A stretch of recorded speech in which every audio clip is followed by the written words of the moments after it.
To our next conversation, participants of course 34 of the National Defense College have undertaken a study tour to Kogi State, focusing on ways to harness the state's rich mineral deposits. During a parley in Lokoja, participants resolved to enhance collaboration and strengthen security infrastructure while promoting industrial development and economic sustainability. Michael Ela reports.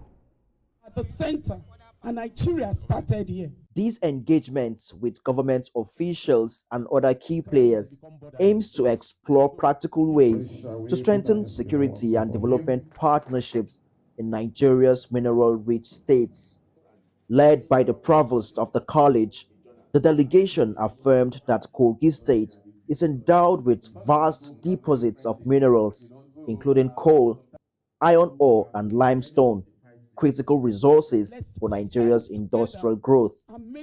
They said the study tour seeks to generate recommendations to help government institutions collaborate effectively for the sustainable exploitation of these natural assets. The advantage it has, coming here to Kogi State, one of the key advantage it has is that when we write the report on returning back, we're not only going to give a copy to the state, Kogi State government, we also send a copy to Mr. President to see the effort that is being made and some of the challenges that are bedeviling the state for him to intervene. The deputy governor, alongside other government officials, highlighted ongoing reforms by the Usman Ododo administration to boost industrial capacity and attract private investment in the mining sector.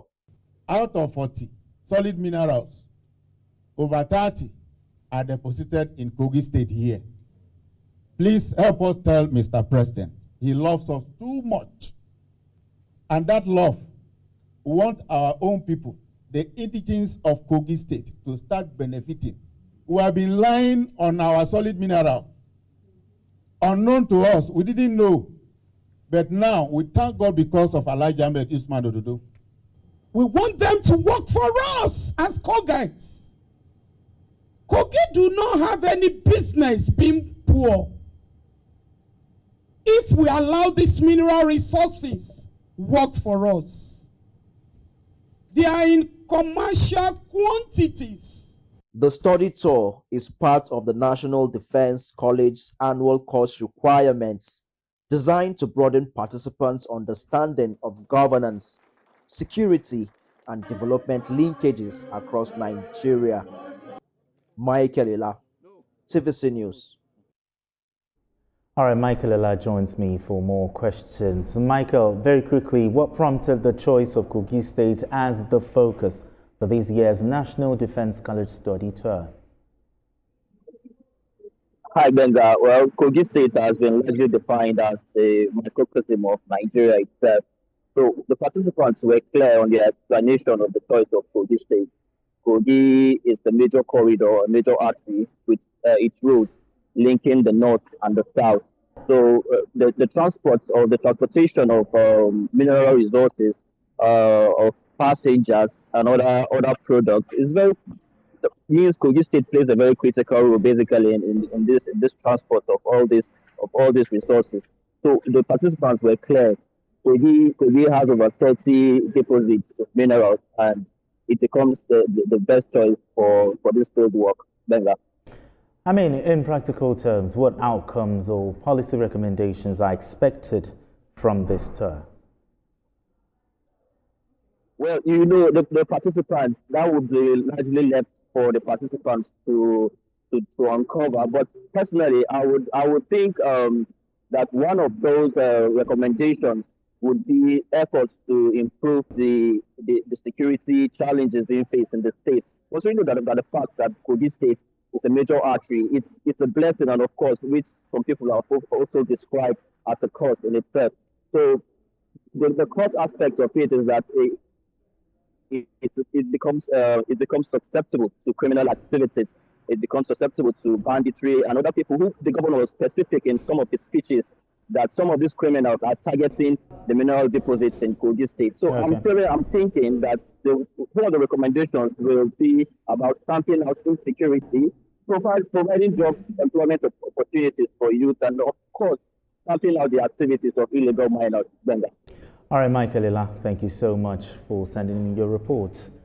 Okay, beautiful stories coming from across the states. Two stories actually, stood out for me. First, from Benue State, the initiative, the Benue Links, reducing the cost of transportation for residents in the states, to a very affordable, rate, and the residents are actually thanking the governor because it's a good thing that we are seeing something positive coming out from Benue State, not the bad stories that we always hear, but it's a good one coming out from Benue State.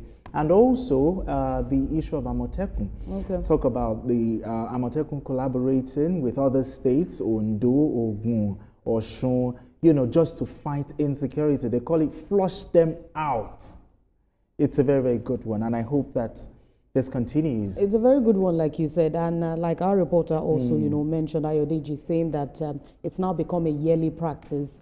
But I also think that beyond the preparation for the Ember Month, it should go beyond that. There should be, a lot of, effort from the part of, security officials, Amotekun themselves.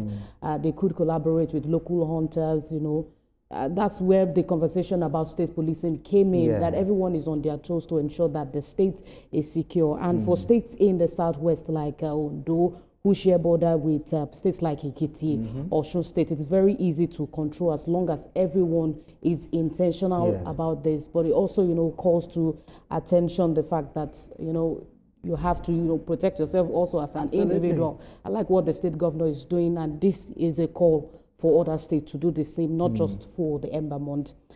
That's a fine place to leave it for now. Thank you for joining us. Well, that's it on TVC News at 1. For more updates,